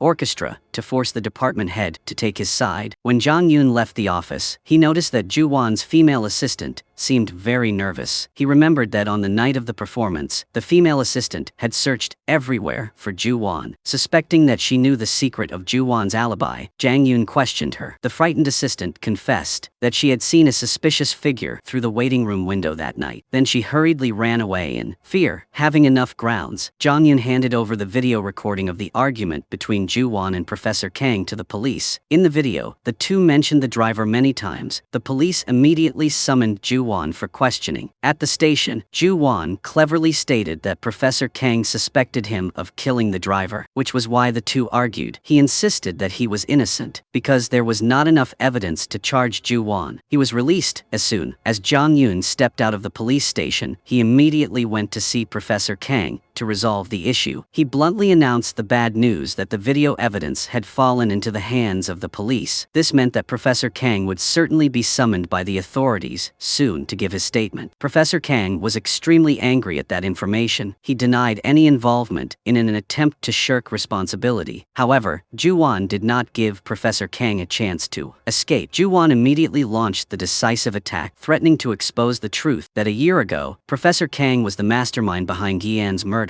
Having been exposed to his fatal weakness, Professor Kang's aggressive attitude immediately decreased. He had no choice but to lower himself to beg Ju-won to keep the secret. In a desperate attempt, he even used Ju-won's grandmother's status and honor as a shield to convince Ju-won to go easy on her. However, Ju-won's response to his plea was a cold and cruel attitude. Ju-won reminded him that Young had begun to remember the events that happened in the warehouse years ago. At the same time, Ju-won warned him of the harsh reality that one day when she fully recovered her memories, both Ju-won and he would have no way back. They would not be able to escape the punishment of the law. Realizing the real danger was approaching, Professor Kang panicked and left. His next target was none other than Young, the only remaining witness who needed to be eliminated. The story ended with breathtaking details. At the coffee shop, Young took the music CD that the driver had secretly left for her. However, when she was about to leave, Professor Kang suddenly appeared and called her back. Extremely frightened, Young ran away, but he still followed her relentlessly. She found a way to hide in a hidden corner and then quickly called Jong-yoon for help. She only had time to say a few broken sentences before Professor Kang found her hiding place. Realizing that Young was in danger, Jang-yoon immediately went to find her. At the same time, while Young was running away, she saw a car out of control rushing towards a female student crossing the street. In this dangerous situation, Young did not hesitate to rush out to push the girl out of danger, but she did not have time to avoid it. The strong collision caused Young to fall onto the road. That life and death moment awakened all the memories that were sleeping in her. A complete film of the past appeared clearly. She remembered that time when she and Kim Yan were driving to Professor Kang's house when they discovered someone was following them. Yan kept turning the wheel to distract the stalker. He thought they had escaped. However, the mysterious car suddenly accelerated and crashed into their car, causing an accident. After that, both of them were blindfolded, handcuffed, and imprisoned in a cold warehouse. To calm Young, who was trembling with fear, Yan sang a song to comfort her. He intended to confess his feelings to her right then. Suddenly, a man dressed in black walked in and threw a knife next to Young and signaled them to to cut the rope and escape immediately. When the man removed the blindfold, Yong was stunned to realize that the familiar eyes belonged to Namju-won. She quickly used a knife to cut Yeon's rope. She held the knife tightly in her hand to defend herself and ran away with him in the pouring rain. While running away, Yeon lost her shoe. Yeon kindly helped her pick it up. Suddenly, a car rushed out of the rain towards them at a terrifying speed. Yeon quickly hugged Yeon and pushed her to the side of the road to avoid the crash. But ironically, while falling, the knife in Yeon's hand accidentally stabbed Yeon in the stomach. It didn't stop there. The crazy car continued to rush forward and sent Yeon flying into the air. That was the tragic moment that haunted Yeon for the past year. Back to the present, Jang-yoon took Yeon to the emergency room. Yeon's aunt and Soo-young were extremely angry. They blamed Jang-yoon that since he appeared, Yeon's peaceful life had been completely disrupted. They begged him to let her go and stay away from her. Jang-yoon stood there, blaming himself and worrying endlessly. At this moment, he received an important video from Ju-won's female assistant. The video clearly recorded the scene where Ju-won and the driver had a fierce argument on the stairs. Ju-won then pushed the driver down, leading to his death. Jang-yoon had the hard evidence in his hands. Jang-yoon waited for Ju-won to visit Yi-young at the hospital. Then he called Ju-won out to talk privately. Jang-yoon frankly declared that he had the video proving that Ju-won was the murderer of the driver. Jang-yoon asked Ju-won to confess. At the same time, Jang-yoon forced Ju-won to reveal the identity of the person who really killed his younger brother. Ju-won stubbornly insisted that he did not know who was the culprit in Yeon's case. Jang-yoon warned that if Ju-won continued to remain silent, more people would be in danger. Yeon could be the next victim. Ju-won still firmly denied the crime. Not long after, the female assistant used an anonymous identity to post the video evidence on social media. The news of the famous conductor being involved in the murder immediately shocked public opinion and stirred up the orchestra. Ju-won ignored the gossip. He still kept a cold face and asked everyone to continue practicing as usual. Jang-yoon could not stand to see things go too far, so he once again went to see Ju-won. Jang-yoon sincerely advised Ju-won to turn himself in, soon to receive leniency from the law. At the same time, Jang-yoon also played a trump card. Jang-yoon mentioned the details of Ju-won taking the driver's bag. It contained important evidence, a ballpoint pen. Ju-won was forced to this point, so he had no way to deny it. He had to confess the truth that the ballpoint pen actually contained evidence of Professor Kang's embezzlement of school funds, not evidence of murder, as everyone mistakenly thought. Ju-won further revealed that the driver had given Professor Kang a hidden warning. He reminded Professor Kang not to be complacent in thinking that when Yi-an died, there were no witnesses, but besides people, there could still be other things that recorded the incident. It was because of this haunting sentence that Professor Kang frantically searched for evidence. After the meetings at the bar, he always suspected that Yi-young was holding it. Hearing this, Jang-yoon panicked and ran to the hospital because he was afraid that Professor Kang would harm Yi-young, but he was one step too late. Taking advantage of the time when Yi-young was alone in the hospital room, Professor Kang sneaked in and took the music CD that the driver left behind. He happily opened the CD, but found it empty inside with nothing important. He angrily broke the CD and threw it out the car window. Then he drove away. He saw Jang-yoon chasing after him. When Jang-yoon returned to the hospital room, Yi-young had woken up and remembered the origin of the CD. It was just the CD that Yeon often listened to in the car. The really important evidence was the ballpoint pen that she had accidentally picked up in the break room and given to Yeon. She thought it was the professor's pen. Yeon put it in her pocket, intending to return it to the professor. At this time, Jang-yoon also remembered that fateful day. He had gone to the concert to congratulate his younger brother, but Yeon appeared to avoid it and kept trying to push Jang-yoon away, as if he was trying to protect Jang-yoon from some danger. Unexpectedly, that ballpoint pen became the cause of Yeon's death. After Yeon pieced together the whole story, she called Ju-won. She sobbed and apologized for ever suspecting him of being the mastermind behind Yeon's murder. She asked him to help coordinate a trap to catch the real culprit. The next day, Ju-won went to find Professor Kang. Ju-won said that he saw that after he let Yeon and Yi-young go, Professor Kang did not return home. He drove after them. Ju-won witnessed Yeon being hit by a car. In front of Ju-won's sharp and undeniable arguments, Professor Kang was forced to take off his long-standing mask of sanity. In a fit of rage, he shouted that it was Yeon who threatened him first. Although he admitted to the cruel act of driving and killing Yeon, he still maintained an arrogant and haughty attitude. He challenged that even if everyone knew the truth, they could not do anything to him, because they had absolutely no evidence to convict him. After this meeting, Ju-won quietly went to see Unju and gave her the key to her personal locker. He told her that if anything happened to him, she should give it to Jang Yoon. Soon after, the police arrived and arrested Ju Won for the driver's case. After Ju Won was taken away, Eunju gave the key to Jang Yoon. Jang Yoon opened Ju Won's locker and found the driver's bag. Inside was a ballpoint pen. When Jang Yoon took the pen out, he discovered a hidden memory card. This memory card not only contained evidence of Professor Kang's corruption, but also a horrifying video recorded by the driver's dashcam. In the video, after Yi-an fell and was injured, Professor Kang got out of the car. He coldly looked at Yi-an lying in pain in the rain, and then turned away, ignoring the victim's life or death. This was solid evidence of an undeniable crime. Meanwhile, at the hospital, the atmosphere became tense when Professor Kang once again appeared at Yi-young's bedside. He aggressively questioned her about what she had taken from the driver. In contrast to her usual weak appearance, Yi-young was now fearless. She maintained a calm and resolute attitude and responded. She directly exposed the truth and firmly affirmed that he was present at the scene that fateful night. Because she had seen him sitting in the back seat through the reflection of the car headlights, having found out his weakness, Professor Kang frantically tried to attack Yi-young to cover up the clues. Luckily, at the most critical moment, Yi-young's aunt appeared in time. Professor Kang panicked and was forced to run down to the underground parking lot to escape. In the underground parking lot, Professor Kang was suddenly knocked down by a car. The driver was none other than Jang Yoon. He looked at his enemy with eyes burning with hatred. His hands gripped the steering wheel, intending to stab and end Professor Kang's life to avenge his brother. But at the decisive moment, reason won. He stepped on the brakes and stopped right in front of Professor Kang. He decided to let the law punish this evildoer instead of having blood on his hands. Jang Yoon played the video evidence right in front of Professor Kang, making him tremble and afraid. He knew it was all over. With enough witnesses and evidence, Professor Kang was prosecuted for murder and corruption. Ju Won was involved in the driver's death, but because the victim's family did not sue, and there were mitigating circumstances due to the fight, he was given leniency. Yi-young went to see Ju Won. She understood that he had secretly protected her in his own way, even though that way was a bit extreme. After the storm passed, Jang Yoon invited Yi-young to go camping. They had happy, peaceful moments together. They ate, drank, and laughed as if the tragedy had never happened. That night, Yi-young held Jang Yoon's hand and thanked him, because after all they were still together. But the next morning, when Yi-young woke up, Jang Yoon had disappeared. He left an emotional farewell letter. He said that he loved her, but Yeon's departure was still too much pain between them. He didn't want her to live forever in the torment of the past, so he chose to leave so that she could start a new, more fulfilling life. A year later, Hong Yi-young became the official timpanist of the symphony orchestra. Her dream from her humble childhood had now come true. Nam-won left the bustling city to return to a peaceful countryside to teach music to poor children. Before leaving, he met Ha Eunju again. The two looked at each other and smiled gently, closing the emotional grudges of the past. During a big performance, Ju Won stood from afar and quietly watched Yi-young shine on stage with pride. After the show, Yi-young stopped by a convenience store to eat cup noodles. When she looked up, she was stunned to see the man sitting opposite her, also slurping noodles deliciously. It was Jang Yoon, who had been missing for a year. Young was both happy and angry. She blamed him for leaving without saying goodbye. Jang Yoon smiled and confessed that he thought of her every day. This time he returned. He would never leave her again. The two held hands tightly in the instant noodle stall and smiled happily. The painful past had ended. Now music and love would open a bright new chapter in their lives. That's the entire content of the movie. Thank you all for watching. Goodbye, and see you next time.